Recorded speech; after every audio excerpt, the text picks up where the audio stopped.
Hello students. Welcome back to my channel. कैसे हैं आप लोग? चलिए आज हम लोग अब जो नीट के क्वेश्चन सॉल्व कर रहे थे, वो उसमें अब हम आगे क्वेश्चन नंबर 28 से क्वेश्चन नंबर 36 सॉल्व करने की कोशिश करते हैं। ठीक है, तो चलिए हम लोग स्टार्ट करते हैं क्वेश्चन नंबर 28 से। तो क्वेश्चन नंबर 28 क्या कहता है? A particle of mass capital M moves along horizontal x-axis from x is equal to 0 to x is equal to capital L. The coefficient of kinetic friction varies as a function of x as mu kx is equal to mu naught minus alpha x, where mu naught alpha are constants of appropriate dimensions, so that mu kl is equal to 0. The total work done by the frictional force during the motion is n into mu naught mgl, where g is the acceleration to gravity. The value of n is, चलिए solve करते हैं इस question को। तो हमें ये पता है कि म्यू के की वैल्यू दी हुई है, कितनी दी हुई है? म्यू के as a function of x दिया हुआ है। वो क्या दिया हुआ है? Mu naught minus alpha x. मतलब जो स्टैटिक फ्रिक्शन का कोफिशिएंट है, सॉरी स्टैटिक फ्रिक्शन, ये स्टैटिक फ्रिक्शन बोले, काइनेटिक फ्रिक्शन का जो कोफिशिएंट है, that is decreasing as the distance increases. तो अब अब इसके बाद हम आगे क्या करेंगे? इसके बाद हमें एक और इंफॉर्मेशन दी हुई है कि म्यू के एल इज इक्वल टू 0। तो म्यू के एल इज इक्वल टू 0। इससे क्या हो जाएगा? इससे ये हमारा हो जाएगा कि mu naught minus alpha L is equal to 0। इससे हमारा अल्फा क्या आ जाएगा? अल्फा आ जाएगा mu naught by capital L. तो यहां हमें क्या है, इस चीज से क्या फायदा हुआ? इससे हमें अल्फा की value in terms of mu naught आ गई। अब हम चीजें आगे करते हैं। ये हमने क्यों किया अभी आगे आगे आपको समझ में आएगा, क्योंकि जब हमें वर्क डन निकालना होगा, उस केस में ये अल्फा की वैल्यू हेल्पफुल होगी। ठीक है, तो अब हमें ये पता है कि जो वर्क डन होता है वो क्या होगा इसमें? Work done will be equal to mu के x into n into d x. यही होगा, this will the work done. क्योंकि म्यू एन जो हो जाएगा, that that is the frictional force, kinetic friction force. Multiply करेंगे डी एक्स से तो वो वर्क डन आ जाएगा। तो हम इसको सॉल्व करते हैं, तो डब्ल्यू क्या आ जाएगा? डब्ल्यू आ जाएगा हमारा, म्यू के की वैल्यू क्या है? म्यू के की वैल्यू दी हुई है mu zero minus alpha x. ठीक है, एन, एन की वैल्यू क्या होगी? N is basically equal to, यहाँ पे किसके बराबर होगा? मास एम है तो एम जी के बराबर हो जाएगा। ठीक है, it will be equal to m g, N will be equal to m g into d x. कहां से कहां तक? अब ये कहां से कहां तक के लिए वर्क डन निकालने के लिए बोल रहा है? A particle of mass m moves along horizontal x axis from x equal to 0 to x equal to capital L. तो 0 से कैपिटल एल तक। ठीक है, तो इसको हम इंटीग्रेट करेंगे 0 से कैपिटल एल। ठीक है, तो अब डब्ल्यू की वैल्यू क्या आ जाएगी? डब्ल्यू अगर इससे सॉल्व करते हैं तो वर्क डन जो आएगा, ये आ जाएगा म्यू एम जी एक्स, कहां से कहां तक? 0 से लेकर के एल तक, माइनस, अच्छा अल्फा हमारा कांस्टेंट आया है म्यू नॉट अपॉन एल, तो पहले हम उसको सब्स्टिट्यूट भी करेंगे। तो अब देखिए यहाँ पे क्या आएगा, minus integral 0 to L, alpha की वैल्यू सब्स्टिट्यूट कर दें हम जरा, mu naught upon capital L. ठीक है, into m g x d x. ठीक है, ये हम अल्फा की वैल्यू सब्स्टिट्यूट करने के बाद ये पा रहे हैं। ठीक है, इसको अगर हम फर्दर सॉल्व करते हैं तो डब्ल्यू क्या आ जाता है? डब्ल्यू आ जाएगा mu not, sorry mu naught नहीं है हमारा, क्या ये म्यू नॉट दिया हुआ है? ओके, सॉरी हमने यहाँ पे म्यू नॉट नहीं लिखा है। This is mu naught m g L minus mu naught by L m g x square by two, 0 to capital L. ठीक है, इंसर्ट। अब इससे क्या होगा? ड्रॉ, ये जो आएगा that will be W is equal to mu naught m g L minus, अभी क्या बन जाएगा, mu naught by L m g into L square by two. ये इससे चला गया, तो अभी क्या बन जाएगा हमारा, this will B W,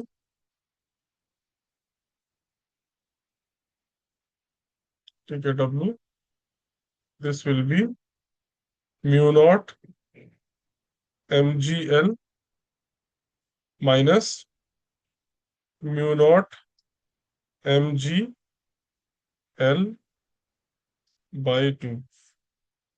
W is equal to,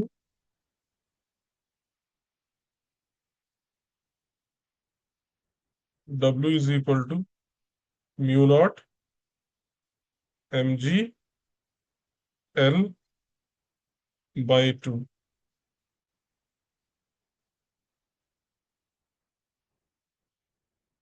okay, so ये आ जाएगा mu naught m g l by two.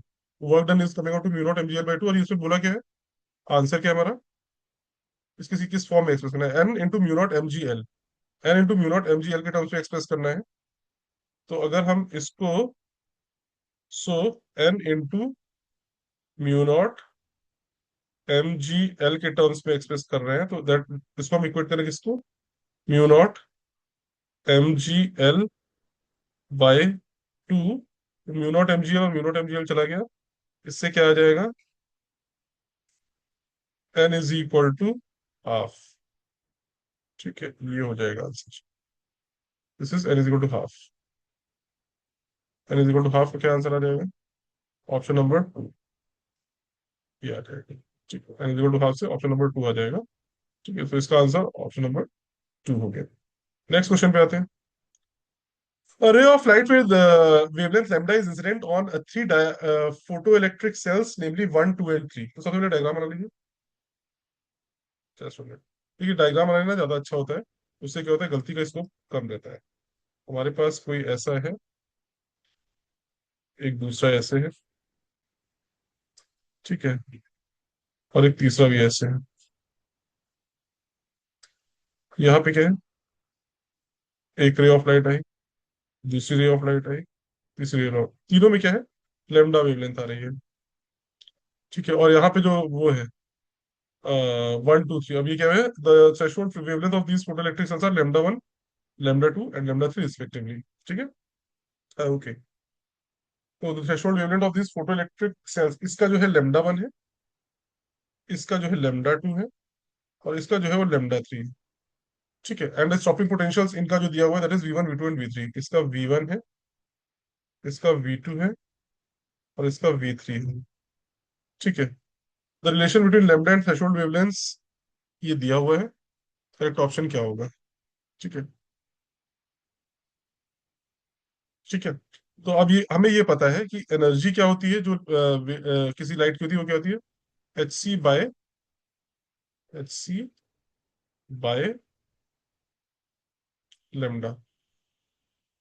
और यहाँ पे क्या है, तो जो थ्रेशोल्ड फ्रीक्वेंसी होती है वो क्या, हम क्या करें, h c, h c by lambda naught, h c by lambda naught. ठीक है, ये आ जाएगा। अब इसको हम सॉल्व करने की कोशिश करते हैं, let's try to solve this thing.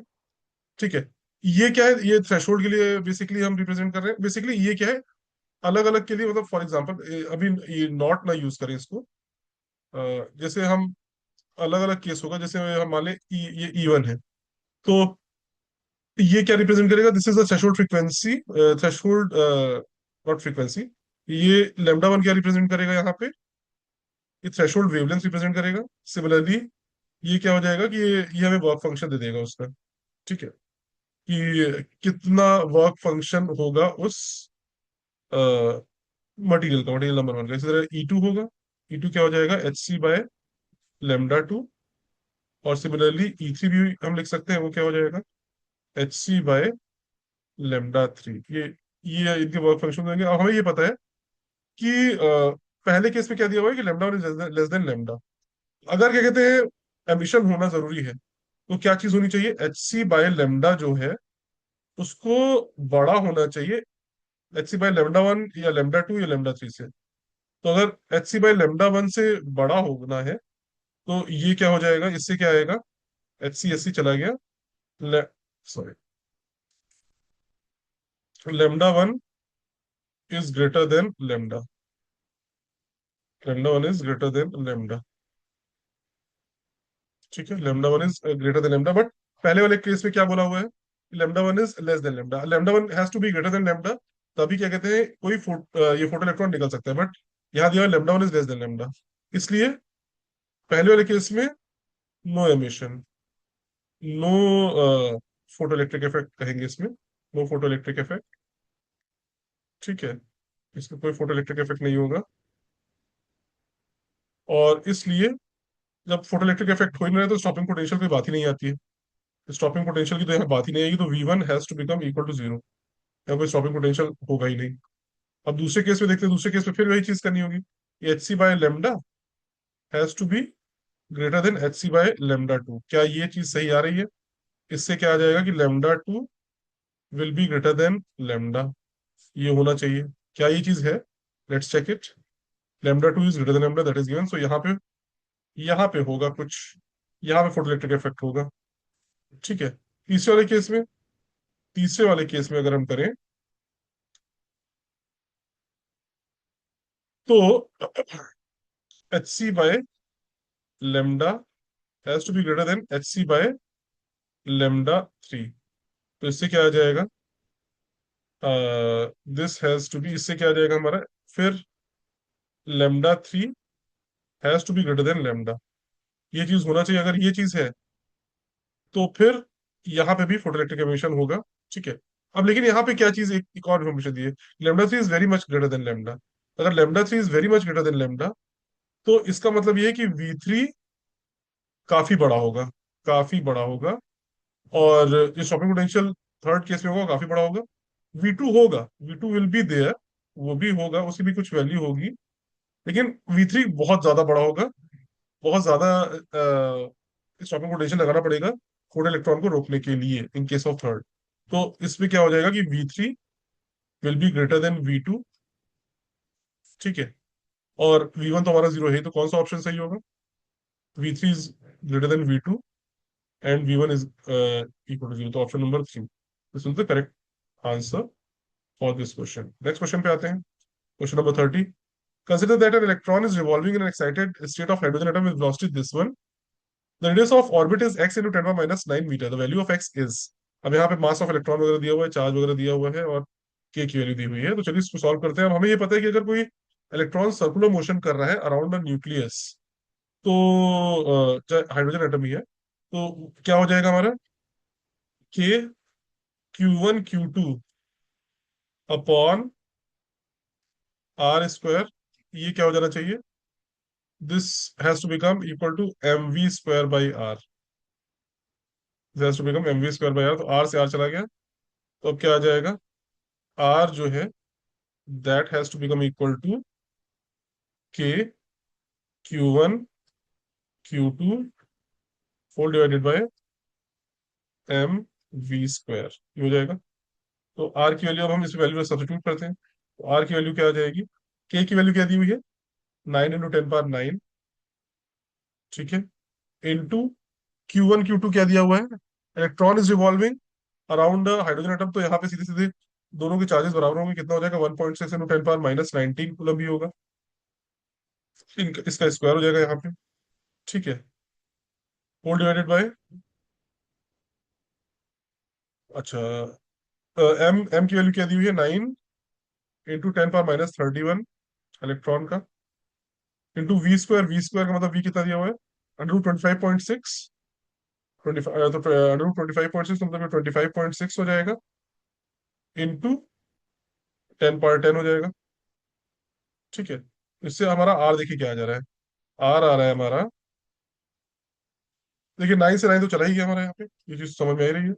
अब इसमें भी आ रहा है 10⁻9 into 2.56 into 10⁻−38 whole divided by, क्या आ जाएगा, 25.6 into 10 power -31 into 10 power 10।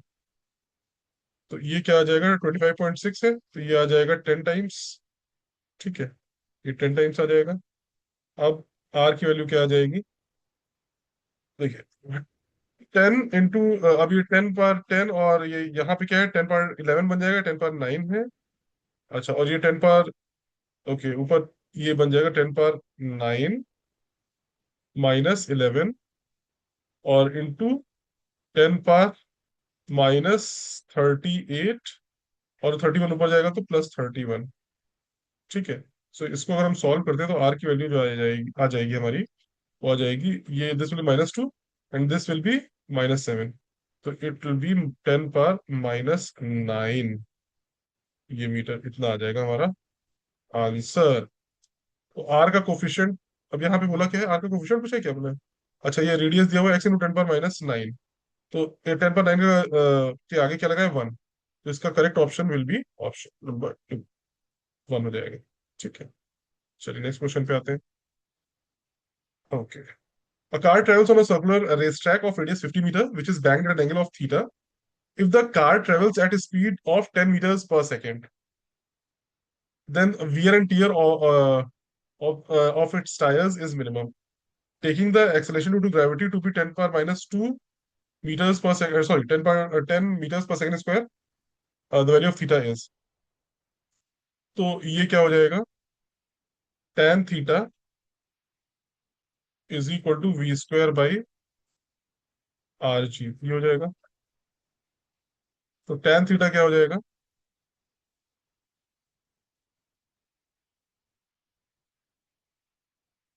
v² क्या दिया हुआ है, क्या हमारा v क्या दिया हुआ है, कार ट्रेवल्स इज 10 का square, v² upon r g, what is r g, r into g, what is radius, radius is 50 into 10। ठीक है, तो इससे क्या आ जाएगा, ये जाएगा, इसके पावर हटा देगा, इससे आ जाएगा हमारा tan theta is equal to 1/5। This will be our answer. tan theta is 1/5, और we can say theta is equal to tan inverse 1/5। tan theta is tan inverse 1/5। इसका आंसर क्या आ जाएगा, ये। ठीक, क्लियर है। तो 31 का option number 3 will be the correct option. ठीक, चल, ठीक है।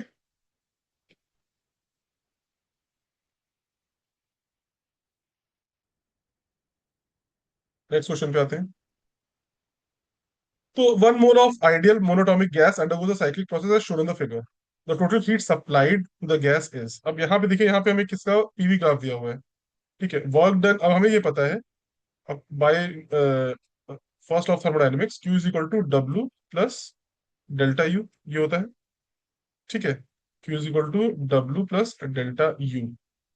अब यहाँ पे एक चीज हमें पता है कि ये साइक्लिक प्रोसेस है। अगर साइक्लिक प्रोसेस है तो जिस पोजीशन से इसने स्टार्ट किया उसी पोजीशन पे हमारी गैस वापस आ जा रही है। अगर वापस आ जा रही है, इन दैट केस उसमें कोई भी टेम्परेचर चेंज वगैरह कुछ नहीं होगा, वापस उसी स्टेट में आ जा रही है। तो इसका मतलब ये है कि हमारा डेल्टा यू विल बी 0। तो जितना भी क्यू जितना भी होगा वो किसके बराबर होगा, जितना भी वर्क डन होगा इस साइक्लिक प्रोसेस में उसके बराबर हो जाएगा। ठीक है, तो हम वर्क डन क्या हो जाएगा, वर्क डन तो सिंपली क्या कहते हैं, ये जो एरिया अंडर दिस कर्व है वो हो जाएगा। तो मतलब वर्क डन ये है बेसिकली, ये रीजन जो है दिस विल, ये region will represent work done. बस ये क्या है, इसको निकालना है तो हमें तो this is a very easy task. So work done will be equal to, work done हमारा कितना आ जाएगा, अब यहाँ पे 300 - 100 इंटू 5 - 2।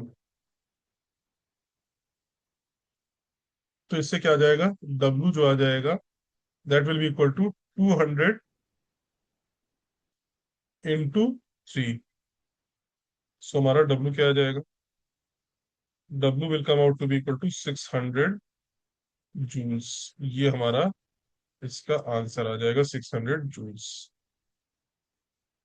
ठीक है, तो ये 600 जूल्स का, सो क्यू क्या आ जाएगा?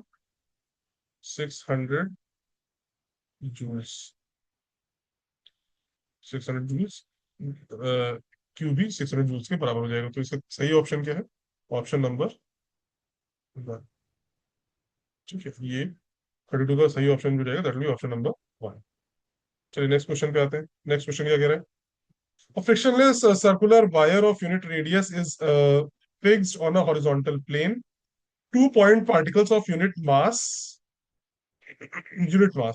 start moving simultaneously from point A is equal to theta is equal to pi by 2 with identical uniform angular speeds in opposite directions and meet again at theta is equal to minus pi by 2.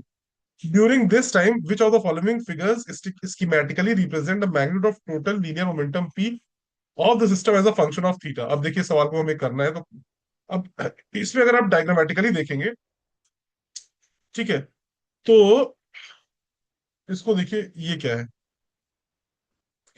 Sorry, इसका जो होगा, इसकी velocity ऐसे होगी।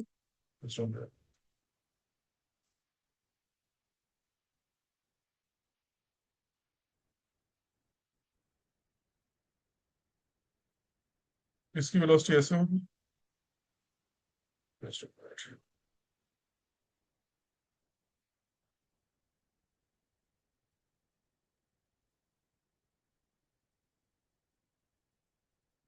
Just minute, इसको draw ढंग से करना पड़ेगा।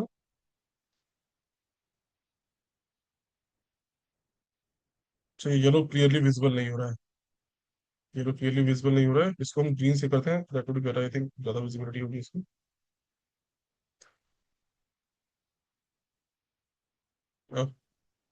There is some sort of problem that is happening over here.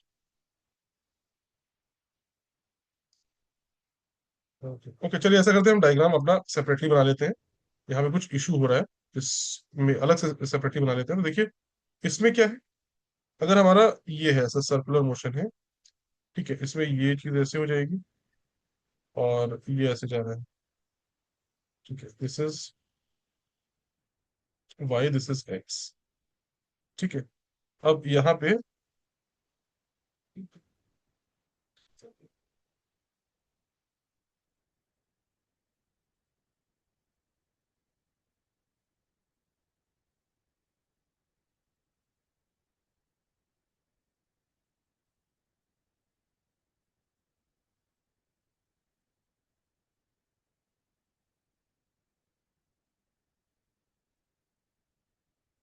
ठीक है, तो ये क्या हो जाएगा? अभी देखिए,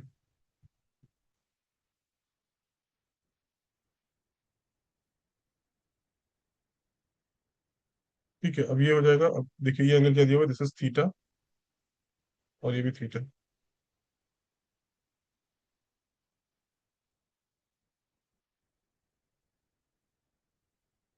ये थीटा है, ये भी थीटा है। ठीक है, अच्छा, दिस इज थीटा। अब तो ये एंगल क्या है? This is 90 degree, this angle is also 90 degree. मान लेते हैं यहाँ पे भी वेलोसिटी वी है, तो किसी पोजीशन पे क्या है, दोनों पार्टिकल की वेलोसिटी सेम होगी, वी और वी ही होगी। हाँ ठीक है, हम डायग्राम बना लिए। अब देखिए, हम किसी इंस्टेंट ऑफ टाइम पे मान लीजिए, सॉरी, थीटा ये नहीं है, इसको हम ऐसे कहें, थीटा दूसरा दूंगा। थीटा ये दिया हुआ है, ये थीटा दिया हुआ है। अगर किसी इंस्टेंट ऑफ टाइम पे एक पार्टिकल जो है थीटा एंगल बना रहा है विद एक्स एक्सिस, तो दूसरा पार्टिकल भी थीटा एंगल ही बना रहा होगा विद एक्स एक्सिस। अब हमें पता है कि ये लाइन और ये लाइन जो है पैरेलल है। ठीक है, ये वाली लाइन और इसके पैरेलल हमें ये क्या है, दिस इज, अगर ये ये और ये पैरेलल है, तो अगर ये थीटा है, तो this has to be 180 minus theta. अब ये ऑलरेडी 90 हो ही गया है, तो ये क्या हो जाएगा, this will B 90 degree minus theta. This will B 90 minus theta. Similarly this will also be, अब ये थीटा है, this complete angle will be 180 minus theta. 90 already हो ही चुका है, तो this will B 90 degree minus theta. ठीक है, आ रही बात समझ में? ठीक। अच्छा, अब क्या है? अब हमें क्या है, अब एक चीज याद रखिएगा, अब इसमें अब हम जो मोमेंटम वेक्टर्स है उसको पूरी तरीके से लिखते हैं। देखिए, तो यहाँ पे मोमेंटम जो होगा, अगर आप ध्यान से देख पाएंगे, तो जो नीचे जो वाई एक्सिस के अलॉन्ग है, नीचे की तरफ डायरेक्टेड जो है, ये नीचे की तरफ जो डायरेक्टेड है, ये वाले, ये वाले जो है, जो नीचे की तरफ डायरेक्टेड है,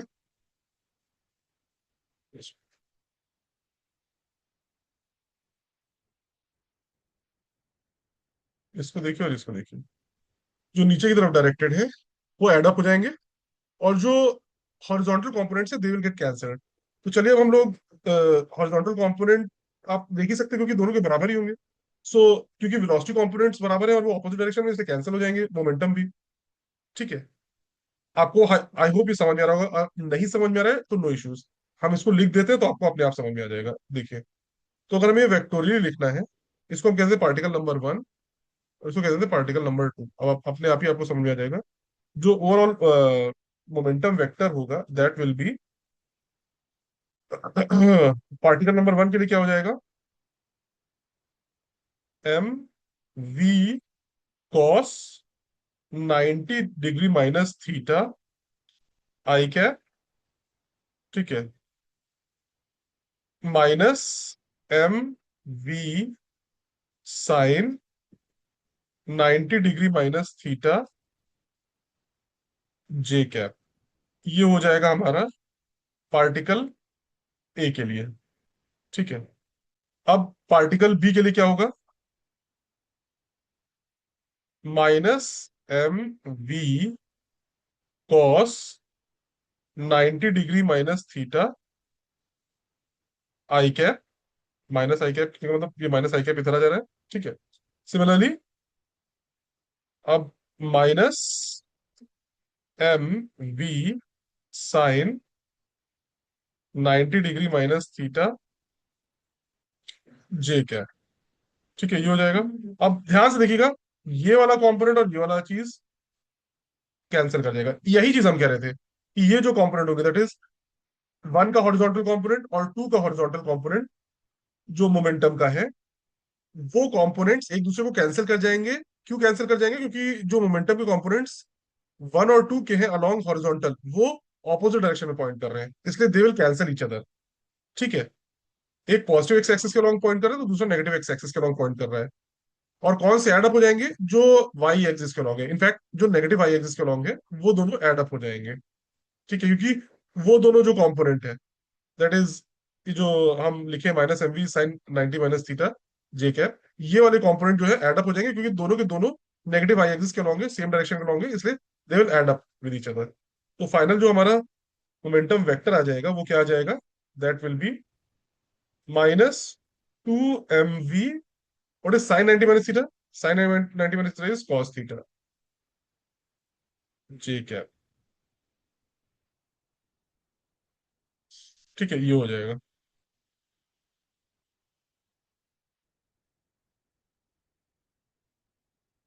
ये हो जाएगा। ठीक है, -2 mv कॉस थीटा। ठीक है, अब एट द बिगनिंग, जब आप बिगनिंग पे देखेंगे तो एट द बिगनिंग क्या हो जाएगा, मोमेंटम, अगर आप देखेंगे एट थीटा, यहाँ पे क्या हो जाएगा, बिगनिंग पे हमारा थीटा क्या हो जाएगा, π/2, तो उस समय हमारा जो मोमेंटम वेक्टर होगा विल बी जीरो। जब हमारा थीटा -π/2 हो जा रहा है, again it will become zero. So अब देखिए कौन सा ऐसे है जो π/2 और -π/2 पे जीरो हो रहा है, और बीच में कुछ कुछ बढ़ेगा। तो ये पहला वाला केस है, इसमें π/2 और -π/2 पे जीरो हो जा रहा है और बीच में कुछ बढ़ रहा है। तो इसका जो करेक्ट ऑप्शन होगा that will be option number one. ठीक है, तो सही ऑप्शन होगा। नेक्स्ट क्वेश्चन पे आते हैं, क्वेश्चन नंबर 34।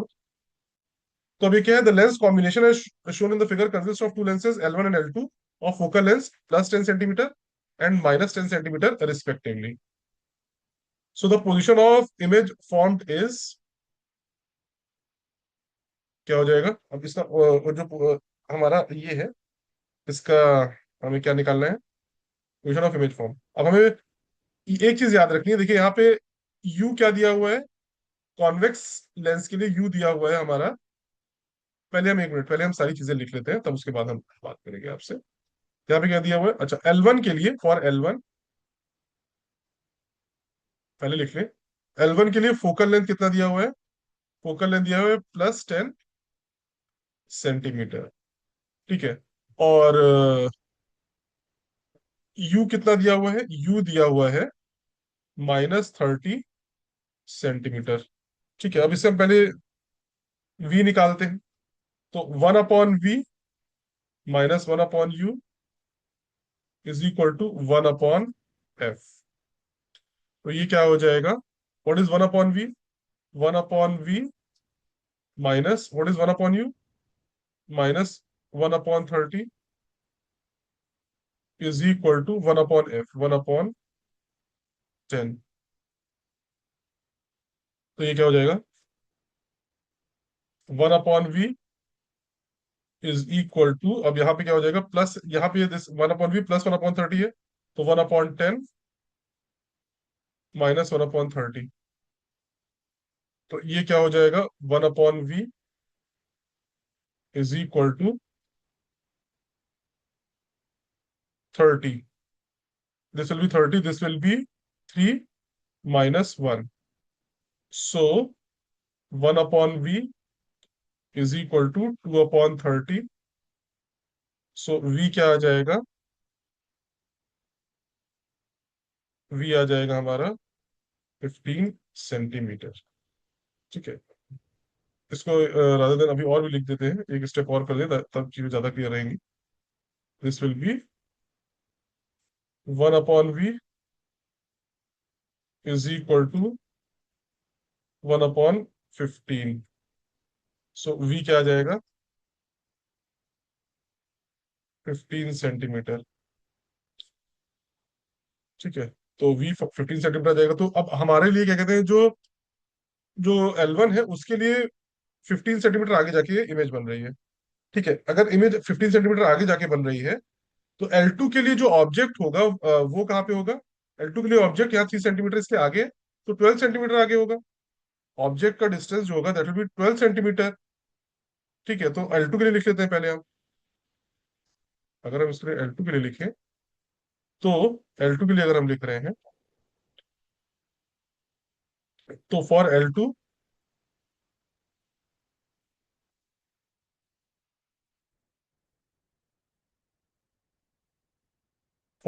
ये क्या हो जाएगा?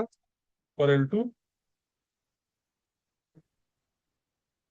f की वैल्यू क्या दी हुई है? What is the value of f that is given over here? f की वैल्यू दी हुई है -10 सेंटीमीटर। f की वैल्यू दी हुई है -10 सेंटीमीटर। ठीक है, और u क्या हो जाएगा इसमें? u जो हो जाएगा दैट विल बी, हाँ, दिस विल बी +12 सेंटीमीटर।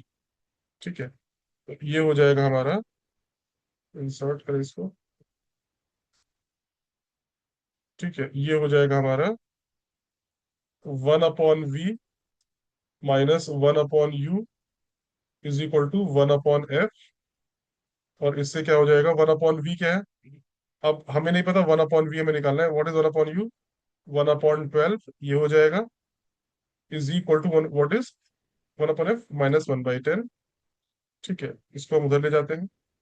तो अब इसमें 1/v =1/12 -1/10। इससे क्या आ जाएगा?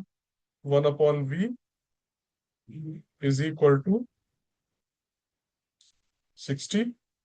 दिस इज 5 माइनस ये 12, सॉरी 12, 5 से 60, 10 6 ओके।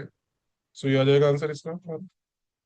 ठीक है, तो जब इसको हम सॉल्व करते हैं, तो 1/v क्या बन जाएगा हमारा? That is equal to -1/60। और v जो है दैट विल बी -60 सेंटीमीटर्स। तो जो दूसरा लेंस है हमारा, जो कॉनकेव लेंस है, उसके लिए उसकी पोजीशन से 60 सेंटीमीटर लेफ्ट पे फाइनल इमेज बन रही है हमारी। ठीक है, तो 60 सेंटीमीटर जो ये हमारा L2 है दैट इज कॉनकेव लेंस, उसके लेफ्ट पे 60 सेंटीमीटर लेफ्ट पे बन रही है हमारी इमेज हमारे ऑब्जेक्ट की। तो 60 सेंटीमीटर टू द लेफ्ट कौन सा होगा? Option number 4। तो इसका जो होगा option, this will be option number 4। ठीक है, इसका जो ऑप्शन होगा that will be option number 4, to the left of concave lens, 60 centimetre to the left of concave lens. ठीक है, ओके। चलिए, सॉरी, चलिए हम लोग नेक्स्ट क्वेश्चन पे आते हैं, क्वेश्चन नंबर 35 पे। Two planets P1 and P2 with equal mass have radii R1 and R2 respectively, where R2 is equal to R1 by 2. The escape speeds P1 and P2 are V1 and V2 respectively. Then V2 by V1 is. तो अब क्या होगा? G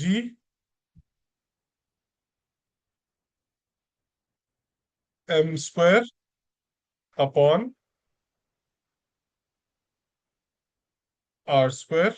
एक minute, हमें ये पता है, just 1 minute, हम इसको पहले हम लिख दें, पहले पूरी चीज जो हमारी ये होती है, minus g m square upon r, ये क्या है? हमारी potential energy, plus half m we square. ये एस्केप वेलोसिटी के लिए हम वी लिख देते हैं। तो इससे क्या हो जाएगा? एम से ये चला जाएगा, v square is equal to क्या बन जाएगा हमारा? 2 जी एम बाय आर। ठीक है, इससे एस्केप वेलोसिटी हमारी क्या आ जाएगी? Under root 2 g m by r, ये हो जाएगा हमारा आंसर। ठीक है, अच्छा, ये हमारा क्या है? ये एस्केप वेलोसिटी का एक्सप्रेशन है। अगर आप इससे देखेंगे तो जो एस्केप वेलोसिटी है, सॉरी, एस्केप वेलोसिटी है हमारी, that is coming out to be inversely proportional to under root r. इसके इनवर्सली प्रोपोर्शनल है। ठीक है, तो अब अगर अंडर रूट आर के इनवर्सली प्रोपोर्शनल है, तो अंडर रूट आर के इनवर्सली प्रोपोर्शनल है, तो अब ये क्या हो जाएगा? वीई, अभी देखिए यहाँ पे क्या हो जाएगा? वी टू अपॉन वी1, वी2 अपॉन वी1, ये क्या हो जाएगा? Under root R1 upon R2, ये हो जाएगा under root R1 upon R2। ठीक है, under root R1 upon R2 क्या हो जाएगा? This will be VE2 upon VE1, that is escape velocity in case of P2 upon escape velocity in in case of P1। ठीक है, वो क्या आ जाएगा? This will come out to be equal to root. So ये answer हो जाएगा, root 2। सो इसका करेक्ट ऑप्शन क्या है? Correct option is option number 1। ठीक है, ओके। चलिए हम आते हैं 36 क्वेश्चन पे। This is the last question for this part. तो अब ये बोला है, electromagnetic wave travelling at in a lossless dielectric medium have a dielectric constant इतना, हैज द इलेक्ट्रिक फील्ड इतना, where e naught is amplitude and k is the wave vector. ठीक है, ठीक है, among the following among the following options the incorrect choice is। अब यहाँ पे हमें ये पता है कि E जो है, ई एक्स किसके बराबर है? That is equal to E0 sine k z minus, अब ये क्या है हमारा? 2 पाई इंटू 10 पावर -6, इसको हम लिख देते हैं 2 pi into 10 power, sorry -6 t. मतलब हमारा जो ई एक्स है that is equal to E0 sine k z -omega t. ठीक है, ये आ जाएगा इसका, ये आ जाएगा इसका एक्सप्रेशन फॉर ई एक्स के लिए। तो अब अगर इसको ध्यान से देखेंगे आप, सबसे पहली बात तो इसमें कुछ चीजें सामने ही आती है कि जो हमारी wave is travelling in plus Z direction, wave is travelling in positive Z direction, plus Z direction. ठीक है, सबसे पहली चीज तो ये हो गई। अच्छा, ये तो यानी the direction of propagation of electromagnetic waves plus Z, that is correct thing. दूसरी चीज क्या है यहाँ पे? अब यहाँ पे एक और चीज है, एक और चीज क्या है हमारी, जो वेव वेलोसिटी है वो किसके बराबर होगी? वेव वेलोसिटी जो हो जाएगी, अच्छा हमें यहाँ पे क्या चीज दी हुई है, अच्छा wave velocity will be equal to जो C upon under root epsilon R, ये हो जाएगा। तो जो वेव वेलोसिटी है that will be equal to 3 × 10⁸ upon under root 9। तो दिस कैंसल्स दिस, इससे क्या आ जाएगा, v is equal to 10⁸ metres पर सेकेंड। तो इसका जो है option number 3, that is speed of electromagnetic wave inside medium is 10⁸मीटर्स पर सेकेंड, ये भी सही आंसर है। अच्छा, और इसका जो एक्सप्रेशन हमें लिखना होता है, ठीक है, ये जो एक्सप्रेशन लिखा जाता है, वेवलेंथ जो है वो वेवलेंथ, अब हमें ये पता है कि omega f is equal to, ये हमारा है ओमेगा बाय 2 पाई के बराबर होता है हमारा एफ। तो एफ क्या हो जाएगा, ओमेगा यहाँ पे क्या है, ओमेगा यहाँ पे हमारा 2 पाई × 10⁶, 2 पाई × 10⁶, ये हमारा ओमेगा है। और अपॉन 2 पाई करेंगे इसको, तो ये क्या आ जाएगा, एफ आ जाएगा, एफ आ जाएगा हमारा 10⁶।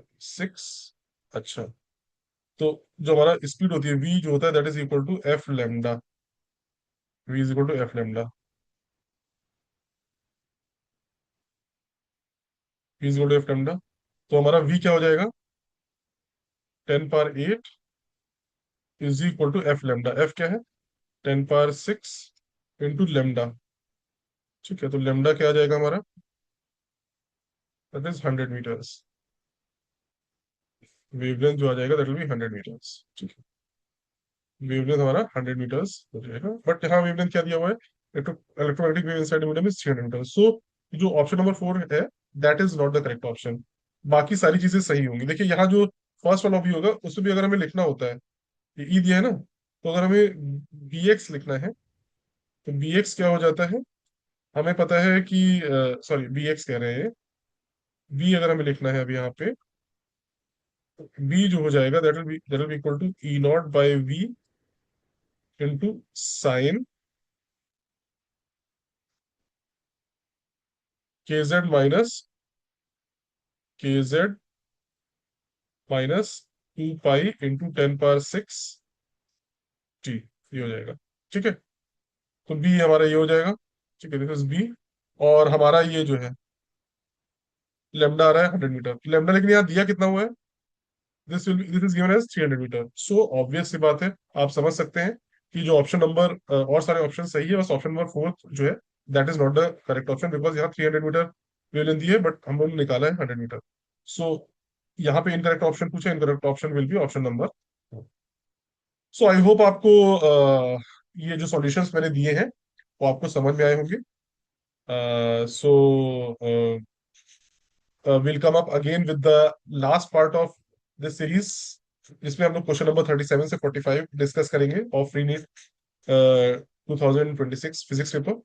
ठीक है, until then let's say goodbye to each other, bye, take care. और अगर कोई भी आपको डाउट हो तो आप you can always email me on the email ID that I provided on my YouTube channel. ठीक है, okay, bye, take care, have a good day.